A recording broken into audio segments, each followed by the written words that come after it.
445명. 지난 5년간 우리 주변 일터에서 일하다 목숨을 잃은 노동자 수입니다. 더는 일하다 죽는 사람이 없어야 한다는 요구가 빗발쳤습니다. 이런 염원을 담은 중대재해처벌법이 오늘부터 시행되는데요. 가장 윗선인 최고 경영자에게까지 일터의 안전관리 책무를 무겁게 지우자는 겁니다. 현장에선 기대와 우려가 교차하고 있습니다. 먼저 앞으로 무엇이 달라지는지 손은민 기자가 짚어봤습니다. 사망사고 같은 중대한 재해가 발생하면 이젠 현장 책임자뿐 아니라 사업주와 경영자도 강한 처벌을 받습니다. 중대재해처벌법에 따라 1년 이상의 징역 또는 10억 원 이하의 벌금에 처해집니다. 형사처벌에 상한은 없고 하한선이 생긴 겁니다.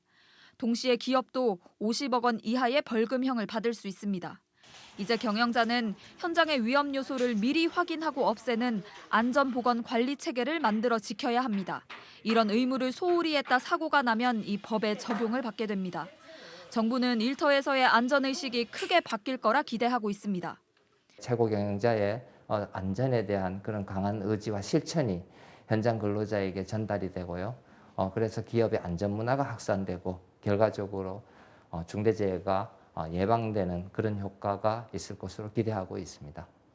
하지만 당장 법 적용을 받는 곳은 전체 사업장의 1% 수준입니다.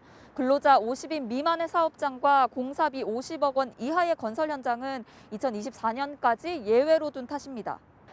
그중 5인 미만 사업장은 아예 법 적용 대상에서 빠졌습니다.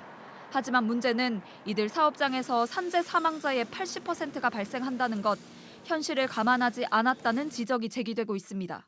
건설업계에선 불법 도급이나 최저가 낙찰제 같이 사고를 유발하는 근본 원인을 이 법으로 해결하기엔 부족하다고 말합니다.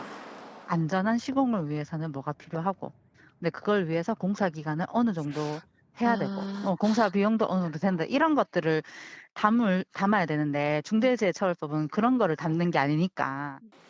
이 같은 문제를 해결하기 위해 소규모 사업장과 공사 발주처 등으로 책임과 처벌 대상을 확대한 중대재해처벌법 개정안과 건설안전특별법이 현재 발의된 상태입니다.